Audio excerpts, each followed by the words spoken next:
Queridos, a paz do Senhor, mais uma vez é um prazer estar aqui. Eu estou com o Matheus hoje na bancada, demos uma sumida, mas aparecemos de volta, até porque eu tive alguns transtornos com a internet minha em casa, tive que trocar, foi complicado para postar vídeo, mas graças a Deus estamos aqui. Quero mandar um abraço a todos que nos acompanham pelo YouTube, pela página da EBP em Foco. Nós somos a EBJ, Escola Bíblica dos Juvenis. Eu quero primeiramente mandar um abraço para todos esses que nos acompanham aí, que vem nos acompanham nossos vídeos. Queridos, deixe seu like, gostei do vídeo. Isso ajuda a divulgar a nossa página. E você que não é inscrito, se inscreva, porque você recebe em primeira mão todos os vídeos que é postado aqui na página. Amém? Eu quero mandar um abraço para o Marcos Roberto. Deus te abençoe, que deixou um scrap, né? Na última lição nossa, penúltima, desculpa. Na penúltima lição nossa, Deus te abençoe, Marcos. Eu quero mandar para o Jonatas também, que é com Z, então por isso que dá essa expressão. Jonatas Carvalho. Deus te abençoe. Ele pediu a blusa, Matheus. Ele pediu a blusa, aquela blusa amarela. Onde ele mora mesmo? Ele mora, se eu não me engano, ele é da congregação, né? Ele é da congregação Rio Grande do Norte. Rapaz, de Minas Gerais mandar uma camisa pro Rio Grande do Norte não é fácil. Então deposita na nossa conta pelo menos o dinheiro do Sedex. Aí quem sabe nós mandamos a blusa, né? Amém. Brincadeira já. Hoje estamos agora com um novo trimestre, lições que assim, abençoadíssimas. Hoje vamos falar a lição 2. Já estamos na lição 2, né, Matheus? Por causa desses transtornos.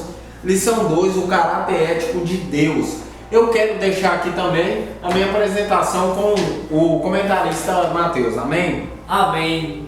Ainda bem, né? Graças a Deus voltamos mais uma vez à bancada. Como disse o professor Jonathan, tivemos alguns transtornos, mas por misericórdia e a graça de Deus, estamos aqui novamente. Eu acho uma lição meio complexa. Eu estava comentando com o professor Jonathan, estava lendo a primeira lição, nós não gravamos, mas nós lemos ela. Que se eu lesse a primeira questão, que é ética cristã, eu fecharia minha prova de filosofia na escola. Não fechei, confesso, mas foi uma nota boa, brincadeira. Mas eu tiraria uma nota muito boa porque ela vem falando sobre éticas e questões morais. Mas nós vamos pegar essa ética e questões morais para o lado cristão. Quais vão ser as moralidades de Deus, a ética para Deus em sociedade. Nós vamos dar mais ou menos uma continuidade da primeira lição nessa segunda lição. Primeiro, queridos, temos que vamos ser bem rápidos e sucintos. Não fizemos a primeira lição, mas vamos falar um pouco de ética, né? Vamos falar um pouco dessa lição, igual o comentarista Matheus disse. É só apenas uma continuação, só que agora nós vamos falar o caráter ético de Deus. Então nós vamos entender um pouco o que é ética e entender também o que é caráter. Vamos deixar a pergunta desde já. O Matheus me fez logo no início da lição. Será que temos o caráter de Deus? Essa é a pergunta que nos faz paralisar um pouco e entender. Será que temos realmente o caráter de Deus? Será que as pessoas podem olhar para mim, para você e enxergar o caráter e a ética de Deus? Essa é a pergunta hoje, Matheus. Não é só algo racional, né? Que a lição vai mexer muito com a espiritualidade, porque vai mexer no seu dia a dia, né? Você está tendo os caráteres, o plano de Deus, o que Deus quer de sua vida, você está mostrando para os outros. É alguma forma de evangelismo, vamos colocar de evangelismo. A lição dos adultos vai falar sobre evangelismo. Então o caráter ético que você tem, os caráter que Deus, que nós vamos falar sobre paciência, santidade, essas coisas, você está tendo na sua escola, na sua faculdade, você está tendo esse caráter. A pessoa que olha para você, uma pessoa não cristã, uma pessoa não crente, olha para você e vê esses caráteres, então a gente, com esses caráteres, a gente acaba evangelizando a pessoa porque ela vai ver algo diferente de você. ela vai ver algo que na sociedade, nas demais pessoas, ela não vê. Já viram aí que a lição já começou a pegar o rumo mesmo antes da introdução. Amém? Nós vamos ler a introdução, que basicamente é quase isso que falamos antes da introdução. Amém? Cara 1, podemos entender biblicamente que Deus tem atributos, qualidades ou poderes fundamentais ao seu ser, que são encontrados somente nele, como por exemplo, Deus é Espírito. Isso é uma qualidade de Deus, só dele. É o que nós chamamos de qualidade adjetiva. Isso, é uma qualidade dele e é incomunicável, ou seja, ele não transfere isso para o ser humano. Amém? Deus é Espírito eterno, onipotente, onipresente, onisciente e imutável, ou seja, uma pessoa que não muda. A imutabilidade de Deus é isso, né? É bom enxergar Deus assim e ver Deus como um ser imutável. Deus não mudou, né? O que mudou, eu acho assim, foi a sociedade em si. Aí é justamente sobre isso, né? Vamos falar. A moralidade da sociedade em si. E como ela busca a Deus também. Justamente. Esses são os atributos naturais de Deus, mas existem outros atributos divinos, os morais, que podem e devem ser encontrados nos cristãos. Você sabe quais são? Nós vamos falar isso. Ponto 1, Mateus, amém? Amém. Ponto 1, os atributos morais de Deus. Diferentemente dos atributos naturais de Deus, os morais, os quais revelam seu caráter ético, são comunicáveis ao ser humano, ou seja, podem ser encontrados em seus filhos. Vejamos. A santidade. Deus disse ao povo de Israel: porque eu sou o Senhor que vos faço subir da terra do Egito, para que eu seja vosso Deus, e para que sejais santos, porque eu sou santo. Deus é santo. B. Amor. O versículo mais conhecido da Bíblia, João 3,16, relata justamente o amor divino. Não há dúvidas acerca do inigualável amor do Pai, sobre o qual o apóstolo João fez uma bela exposição. C. Verdade. Deus não pode mentir, pois ele é a pura expressão da verdade. Deus não é homem para que minta. Números 23:19. Não há mentira nele, nem variação em bucha ou fraude. A sua verdade nos protege, também liberta. D. Fidelidade, sendo Deus verdadeiro, pois não mente, podemos confiar em todas as suas promessas. Josué atestou ao povo de Israel que nenhuma só palavra do Senhor caiu por terra. Também vemos por toda a Bíblia a manifestação da fidelidade de Deus. Paciência, pode ser definida ainda como longanimidade, como está escrito em Naum 1:3. O Senhor é tardio em irar-se. A paciência de Deus mostra o seu caráter perdoador, pois o Senhor não resiste a um coração quebrantado e contrito.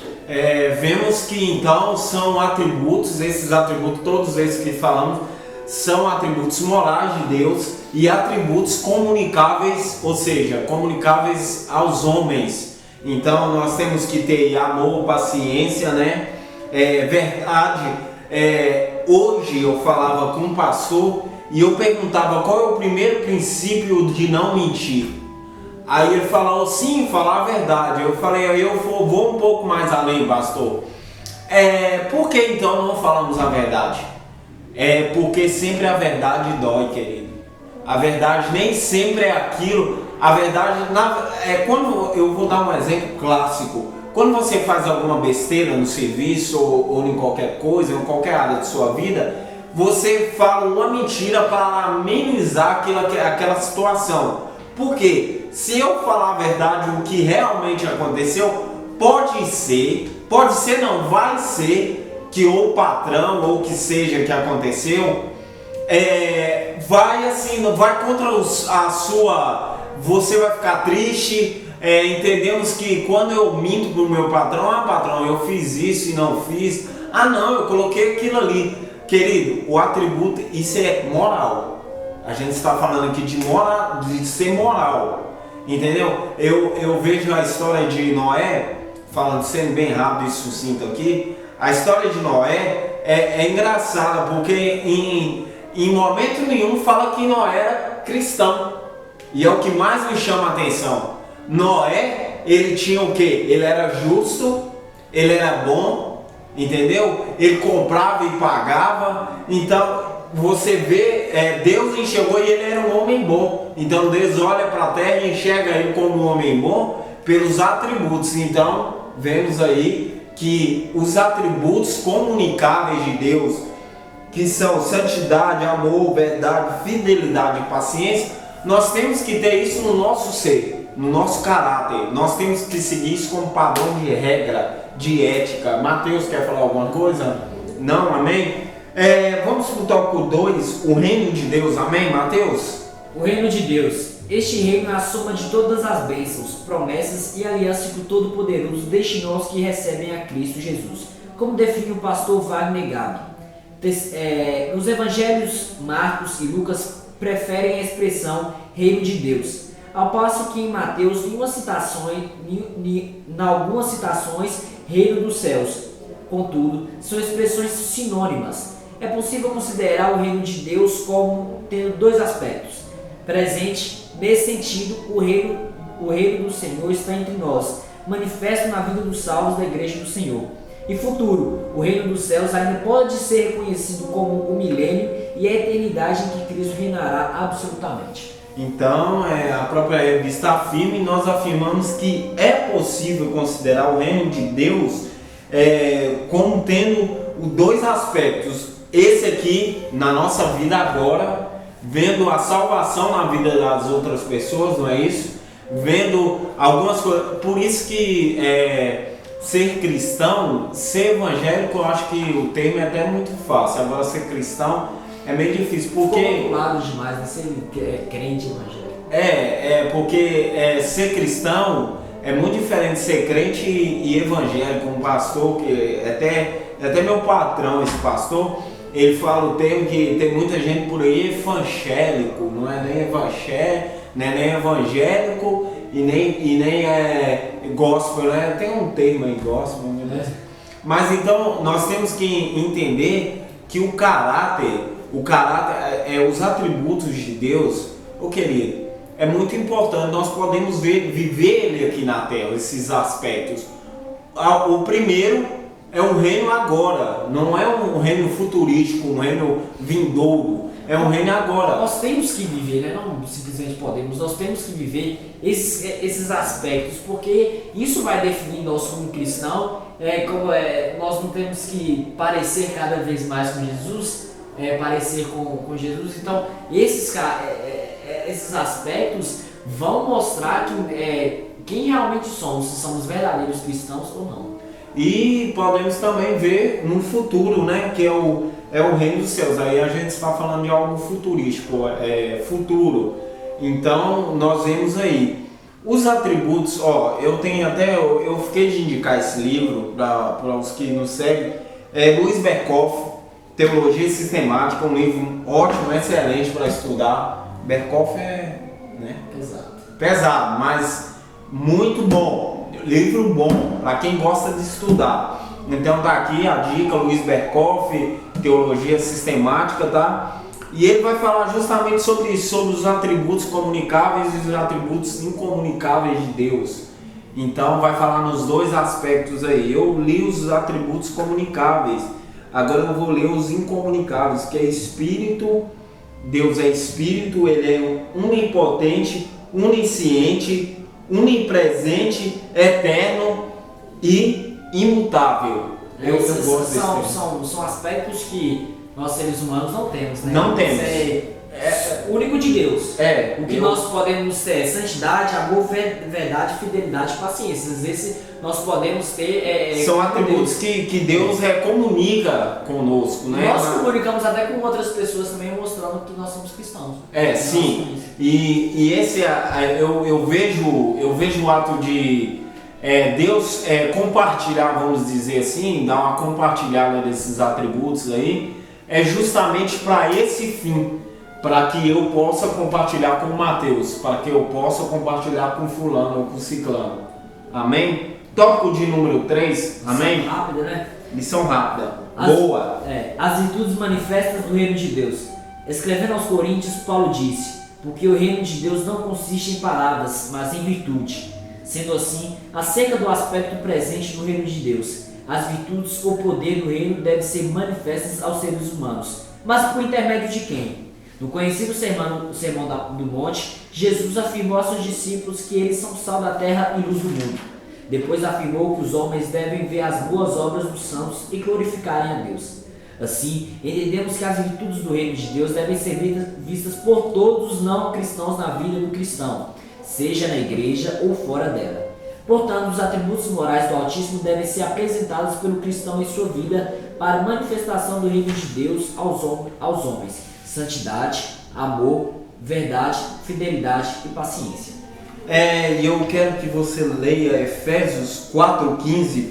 O cristão deve seguir a verdade, e a verdade é Cristo. Amém? Antes, segundo a verdade e amor, cresçamos em tudo naquele que é a cabeça, Cristo. Então, tudo aponta para Cristo. Ele é a verdade.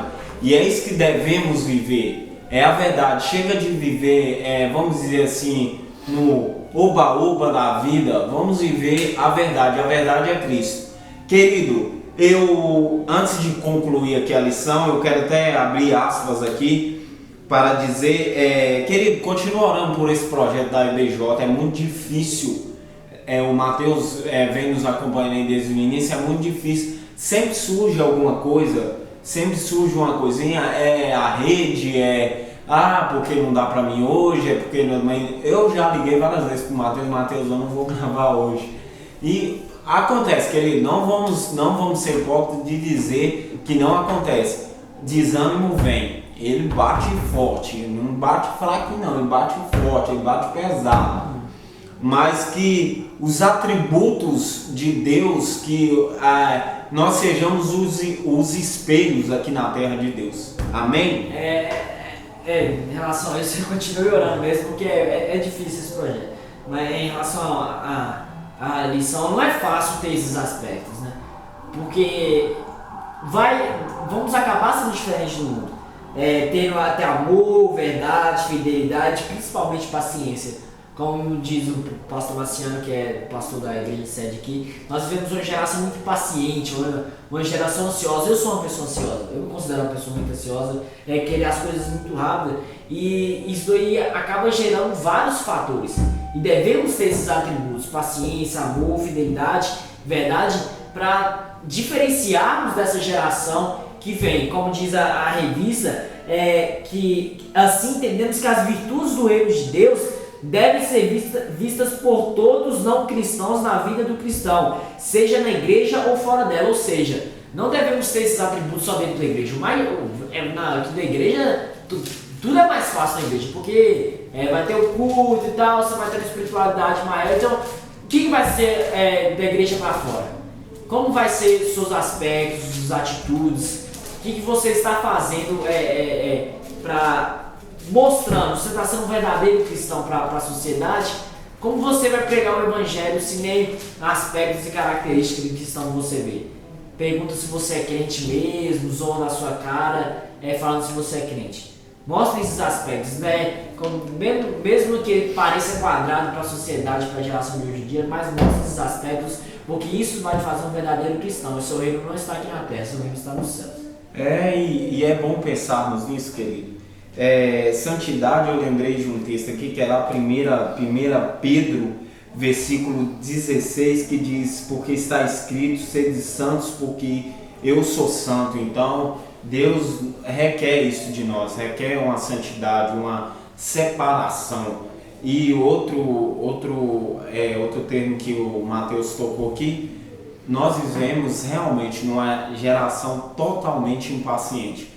Queremos tudo, geração miojo, né? Quer tudo em 3 minutos, rápido, ansiedade. Eu também estou no mesmo barco, sou muito ansioso, mas eu estou tentando controlar isso. É muito difícil, querido. É muito difícil. Eu tomo até um remédio para ansiedade. Sou muito ansioso, eu sou até excessivo demais. É o mal da geração do século XXI. Amém? Para concluir, mas não seres ansiosos, tá? Não seres Talvez nós ansiosos. estamos reconhecendo que nós somos ansiosos e devemos Mudar. ter o aspecto da paciência, né? Temos que ter paciência, porque sabemos que os passarinhos não guardam comida para amanhã, mas mesmo assim Deus tem cuidado. Se Deus cuida dos passarinhos, não vai cuidar de mim, de você? Amém? Para concluir, diz assim: vimos nessa lição que, apesar de Deus ser diferente do ser humano, há atributos divinos que podem ser encontrados no ser humano, os atributos morais do Senhor. Aprendemos ainda que o que é o reino de Deus e seus aspectos presentes e futuro, e que este reino deve ser manifesto ao mundo através da vida dos cristãos. Foi o que nós citamos aqui, falamos. Você tem apresentado ao mundo as virtudes do reino de Deus? É a pergunta que fica para você, meu querido, e para mim refletir. Ele espera que você faça isso, para tanto conte com a ajuda do Espírito Santo. Romanos 5:5. Conte sempre com a ajuda do Espírito Santo. Então você vê que não é impossível. Na verdade, você tem que ter aspectos parecidos com Deus. Você tem que parecer cada vez mais com Jesus Cristo. Tendo esses aspectos que a lição fala, que são os aspectos comunicáveis, que vai ser tanto de Deus para o ser humano e do ser humano para com outro ser humano. Então fica Romanos 5:5, né, que diz assim: e a esperança não traz confusão, portanto o amor de Deus está derramado em nossos corações pelo Espírito Santo que nos foi dado. Amém? Eu despeço de vocês deixando uma excelente aula, uma aula rápida e sucinta. Seja o objetivo dos seus alunos. Para de ficar dando rodeio. Eu logo no início, quando eu comecei a ser professor, eu até confesso isso, que eu ficava dando rodeio para tentar chegar. Não, seja rápido e sucinto. Eu aprendi isso com o Mateus, ser rápido, ser objetivo. É isso que Deus quer. Deus não quer que a gente fique dando rodeio, não. É igual quando você vai pegar uma pessoa, você vai para o céu ou vai para o inferno. Você aceita Jesus, tem que ser rápido e sucinto. Amém? Vou deixar, Mateus, amém? Amém. Graças a Deus por essa lição, né? Que venha fixar isso em nossa mente, em nossa cabeça, para nós termos esses aspectos de Deus, para que venhamos buscar cada vez mais. E isso vem através de oração, querido. Isso não é simplesmente de um dia para o outro. Vem através de oração, para que Deus também venha nos ajudar cada vez mais, né? Queria mandar um forte abraço a todos que estão orando por nós, que sempre ajudam nesse projeto. Um grande abraço a todos e que fiquem com Deus. Quero mandar um forte abraço, só finalizando aí, um forte abraço para o meu amigo Bruno, não esquecer dele, tá sempre atrás das câmeras. Bruno, Deus te abençoe. Ao Eli, pastor Elias, tamo junto, viu, pastor? Amém? Paz e graça a todos, uma excelente aula. Deus vos abençoe. Amém?